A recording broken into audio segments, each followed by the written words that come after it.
Now we'll hear from 5 members of our campus family who will share with us their brief personal stories about what they do that matters and what makes a difference in the lives of others.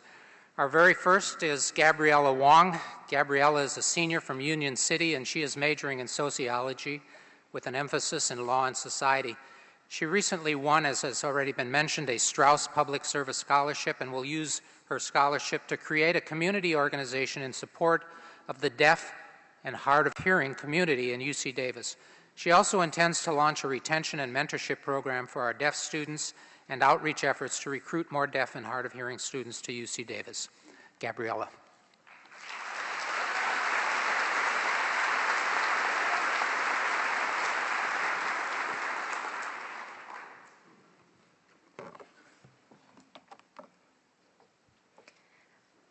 Good morning. I am classified as a CODA, C-O-D-A, which stands for Child of Deaf Adults. Even before I was born, many warned and cautioned my parents about having a child in fear that the child born to deaf parents would have an abnormal upbringing. Ignoring the comments made to them, my parents decided to have a child anyways, confident and having the ability to prove that they had the capability to raise children. Due to the fact that I learned sign language before I even learned how to speak, my parents enrolled me in a private school, believing I would receive more individual attention to combat my speech dysfunction. At this private school, I was not able to understand my kindergarten teacher and never received the guidance or help to break the communication barrier I faced. When I went to this school, I constantly asked for help, but the students and the teachers did not understand what I was saying. And instead, I picked up English, learning it back from my learning English, basically picking it up from my surroundings. I felt excluded and frustrated. I constantly requested help from my teachers, but instead of sympathizing with my disadvantage, all they could do was ask why I didn't understand the material when my peers did.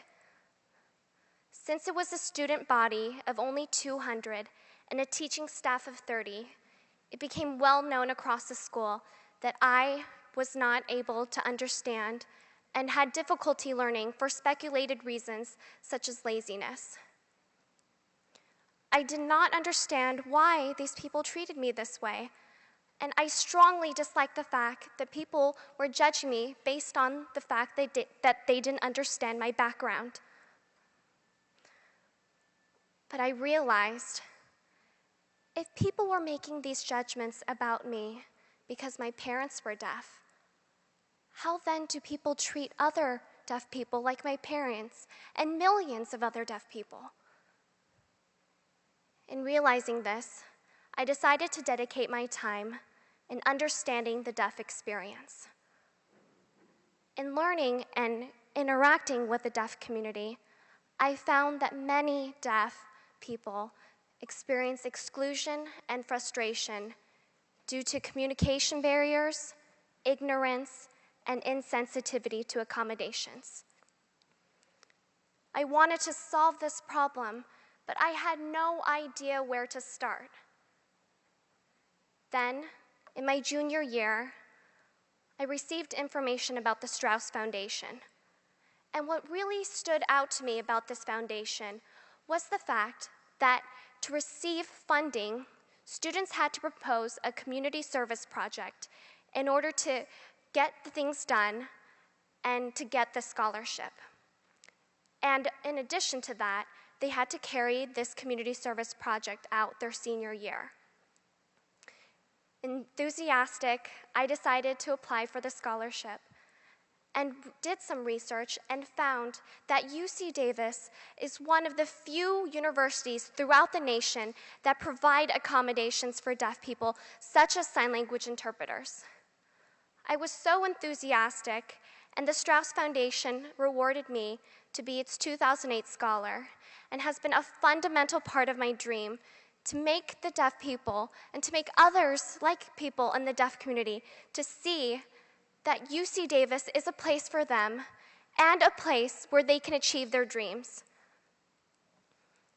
As we celebrate UC Davis's centennial anniversary, I would like to acknowledge the fact that UC Davis has opened many doors for me and many doors for many other people.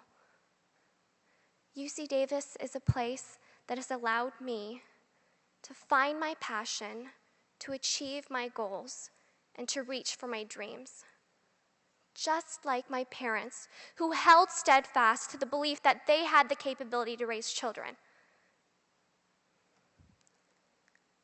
I would like to thank my parents and for everybody here today, because I know we all have the ability to do what matters most to us, to hold steadfast to the dream and the belief that you can do whatever you can set yourself out to do, no matter what barriers or obstacles you may face. Thank you.